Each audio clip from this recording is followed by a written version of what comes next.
Alors après vous avoir parlé de la distinction entre la mystique unitive et la mystique affective, ou la spiritualité unitive, la spiritualité affective, et vous avoir parlé des écueils qui pouvaient arriver dans la spiritualité unitive, je vais vous parler de l'écueil qui peut arriver dans la spiritualité affective.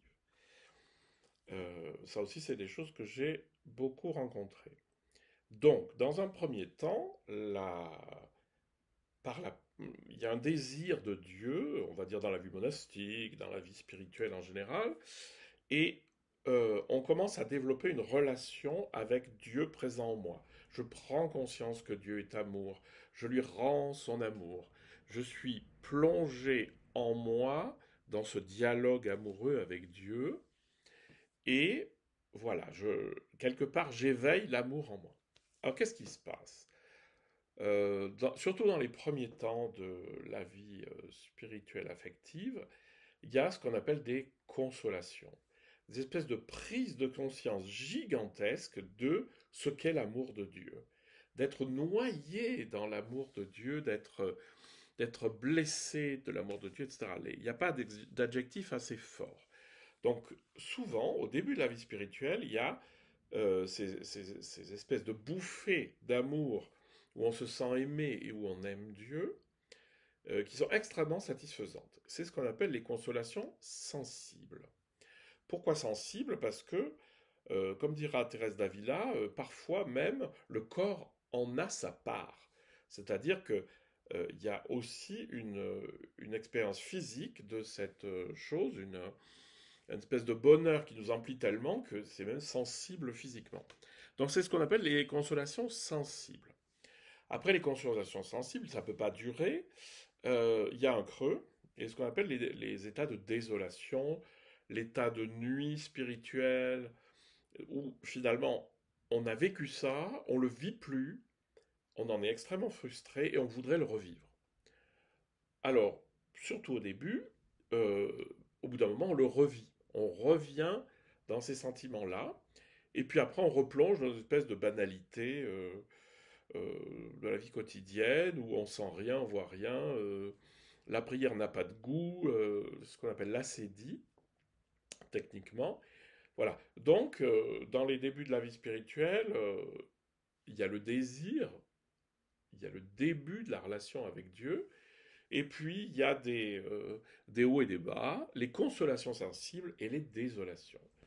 Et puis tout ça, ça navigue, c'est-à-dire on va de consolation en désolation, etc. Puis bon, la nature étant comme elle est, les consolations ne durent pas non plus très longtemps, et on arrive dans un état de désolation constant.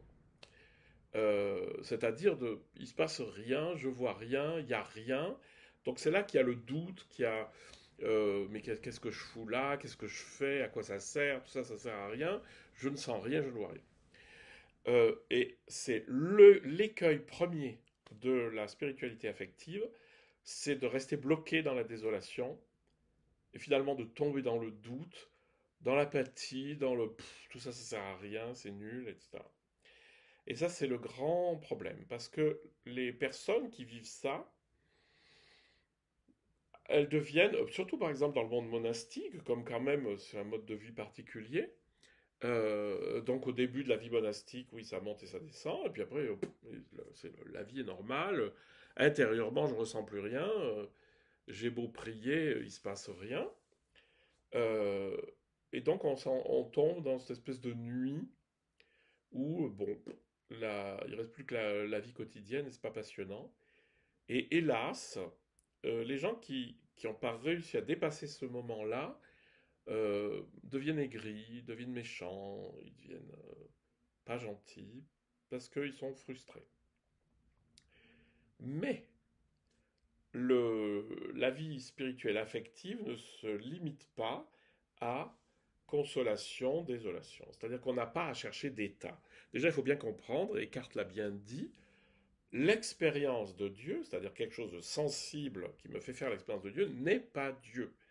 Dieu est totalement inconnaissable, on ne peut pas le percevoir, etc.